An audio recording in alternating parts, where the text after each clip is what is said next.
Today, I'm going to be giving you the single, I would say easiest, but also most helpful possible tip that anyone can give you on trading Polymarket or Kalshi, really any prediction market. And this can also apply to things that aren't even prediction markets. The most helpful tip for you to make money. Now, a little bit about my performance on Polymarket. I've more than doubled my account through just taking smart, small bets. I've been able to do a lot with Polymarket. Have had, my losses have been a lot smaller than my profits, as you can see. And my overall P&L is about 2.7 thousand. But I think it's actually in realistically, probably a little bit more. But as you can see from my portfolio, I've more than doubled my account. And I want to walk you guys through how I was able to do that and just give you that number one tip of, beating Polymarket and beating Kalshi. How do you do it? So I was able to buy at a very good price on this one right here. And I want to explain to you how I was able, it's at 100% now, by the way. It's not at 77. So I made the whole profit. How was I able to buy right here before this? Because a lot of people will look at that and say it's insider trading or I don't know, something like that. This was not me buying at 33 and then getting it at 100%, full profit. It's a small position, but it's what I did that counts, I would say a little bit more. How was I able to do this action here of buying at 33 and now it's at 100%? So the way that I did it was also the tip that I want to give you. NFA though. Price a Polymarket or Kalshi event without seeing the actual probability, or pretend like the probability doesn't exist. What do I mean by that? What is pricing an event? Let's say that there's an event, guys, and I say, what is the probability that, I don't know, my next sentence will be more than 10 words. Let's say that, I don't know, something like that. And you look at the probabilities and you see it 90% yes, my next sentence will be more than 10 words, and 10% no. So you buy it yes, and then the market eventually resolves to no because everyone bought a yes. Why does that occur, guys? That occurs because of something called a positive feedback loop. Now, what a positive feedback loop is, in an event market, when people begin to buy yes, people will then begin to believe that the probability for that event occurring is going to be more and more likely, encouraging more people to buy yes. So maybe the odds start at 60% that an event resolves to yes, right? And then eventually that event is trading at 90 to 10. 90% yes and 10% no. That is known as a positive feedback loop, kind of like a market bubble, okay? How do you beat these kinds of markets? Here's what you have to do. Set your own price. What do I mean by set your own price? And this is the tip. Set your own price essentially means before you look at the probabilities of any of these things here and there, 17, 55, 12, whatever, you need to say, at what price would I be comfortable taking either side? So here's what I mean by that. It's got to be something that a market that can't be priced.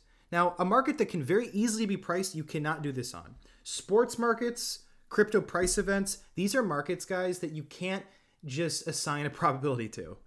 That's not going to work because sports books are going to determine the price and the probability. Options exchanges are going to provide you the probability of price events occurring. But something like this cannot be priced. And this was the trade that I was referencing. So what did I do? Well, I was able to get it at 33. Let me show you the one I did. Yeah, so I was able to get this right here at 33. I bought the dip right before it surged and tripled my money. I did it because I essentially said to myself, at what price, guys, would I be comfortable taking either side? And the answer was 33% no, 67% yes. So I was thinking to myself, I truly think that this market, in reality, I think that there is greater than a 1 in 3 chance that he will not say crypto 10 plus times. I just think that there's more than a 1 in 3 chance.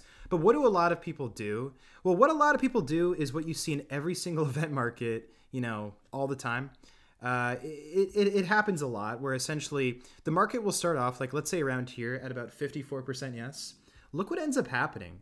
That probability went up to 74. That is a very high probability right before the event even started, right? And 71 here. Then very recent, just before the event started, it was at 68%.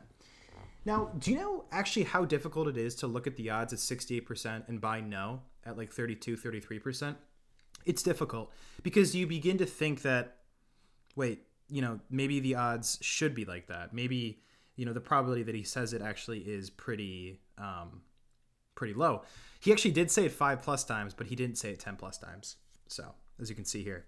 So the trick that you want to do is with markets that can't really be priced, you need to think, what is the true probability that I would assign it that I would be comfortable taking either side? So what that essentially means is if you think that there is a 25% chance of an event happening, you should be able to buy yes at 25% or better, and you should be able to buy no at 75% or better. I hope that makes sense because all markets add up to 100%, as you know. So if you price something with a 25% chance, you should be pretty comfortable taking the other side at 72%, right? Because the true odds in your mind are 75%.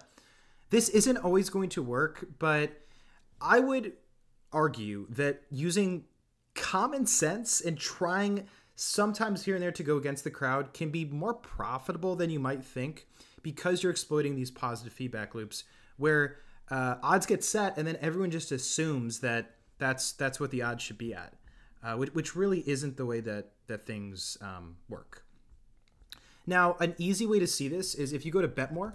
I'm going to go to BetMore right here. If you go to BetMore, you can see this happen all the time. And what you want to do is you go to movers and you go to the 6 hour or the one hour right here. And you can see all of these markets that have been moving very rapidly. It's a very easy way for you to get kind of alerted to something that might be a bit mispriced, because rapid movement can a lot of the times lead to just mispricings all over the place. As you can see here, this is the market that I was able to buy no on and profit, as you can see. And he actually never said Ethereum, as you can see right there. Now that market, a lot of people bought yes because it was everyone thought that he definitely would say Ethereum. Guys, this market was trading at 72%. This market here was trading at 68%, and then right before the event occurred, it was like at 59%. So, I mean, the market opened at 73%. People started trading at 73% to buy yes and 27% to buy no. So here's what you want to do. The better way to do this, guys, is you're going to hear about a market opening like the odds that Trump says Ethereum. Who knows? You can do research, but at the end of the day, who knows?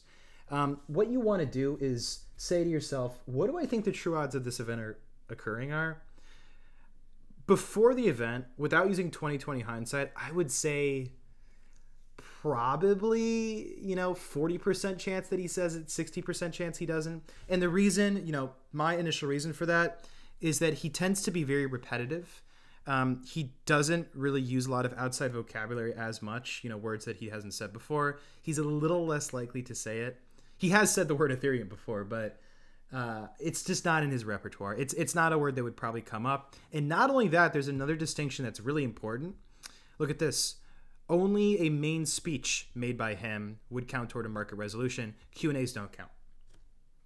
So it's only the speech. So you really have to think about it. Do you really think that during his speech he's going to say Ethereum? Because Q&A, it doesn't matter. His main speech, is he really going to say Ethereum? And the funny thing is, this thing was trading at, you can look at the outcomes here. No, you could have gotten it at like 25%. You could have put a bid in at like 33, and look at that. He never said it. So this happens all the time, guys, and I just wanted to let you know, before you trade any event where, this event can be priced, but I got a plus EV price. Any event that you just don't know what the true odds should be, here's the step-by-step process. You first do a bit of research and a bit of common sense, and you assign in your head what the true probability should probably be. So let's say that we say, this market, I was giving it maybe, I was saying, I think what I was thinking was it's like 50-50. I was thinking that there's like a 50-50 chance that he says crypto 10 times, honestly. And he didn't say it 10 times, and I got it at 33%. So to me, I was really happy to get it at such a low price and triple my money. But that's what you have to do, the first step. You have to be able to not look at the odds and be swayed by it, but instead look at something that might be kind of tough to price and be like, I don't care. I don't care if it's 98% to 2%. That's how everyone else thinks. Instead, what I want to think about, this you'd have to do some insider research, but still, I think that there's going to be a lot of groupthink with a lot of these. Like this one, there's just a lot of these where it's really difficult to price these, right? There's insider information, of course, but A lot of these are just not really that easy to price. Yeah, so a lot of these on, this is Kalshi, by the way. This is not Polymarket. These ones I wouldn't, these ones obviously there's pretty steady pricing. Yeah, what countries will, like, who knows, with this one. Like this one would just be announcements and stuff like that. But this is a very, very, very strange market to trade and a very difficult one to trade too. So you have to really do some research. Step one. Step two, assign the true probability of what you think this event is to occur. Like I'd say maybe of Russia, maybe like 50-50 chance, maybe 45% chance of yes. So I would think that, buying no at like 40 would probably be pretty good. That's the way that you can do that. And that's the way that you can take trades like this. This was just supposed to be a little quick video just to show you guys a different way to trade. Again, the most powerful thing that you can do on markets that cannot easily be priced is to assign your own probability before you look at the pricing, because groupthink and confirmation bias and positive feedback loops are going to hit you the very second you look at something that has a 99 or a 1 or 90% to 10%. Your brain, you don't even know it, but your brain's going to shift to beginning to think that that is the true probability. It's not. It seriously is not. Just because a probability is priced at 2%, you do know that doesn't mean that, in the multiverse of things that can happen, if there was a super AI to actually price something, that it would be at 2%. You do not know if it's correct. You do not know if it's incorrect. But what you do know is that you can do information, you can avoid groupthink, and you can set your own price and then get prices better than that. Okay? So that's going to do it for today. I hope that this was helpful. This kind of new thought process of don't look at the probability, but just really assign the probability yourself. Like stuff like this. This is very, very, very difficult to price. Assign the probability yourself. And then after you do that, you can essentially trade anything better than other people. Last thing I want to say is this kind of thing is particularly pretty good for speeches. If the president's going to give a speech or Elon's going to give a speech or anyone's going to give a speech, those markets are so difficult to price. It's very difficult because who knows, besides people that looked at the speech or even then. So this is a really cool way, I would say, to trade. Hopefully this is a helpful tip for trading information markets, event contracts, and all that. And happy trading.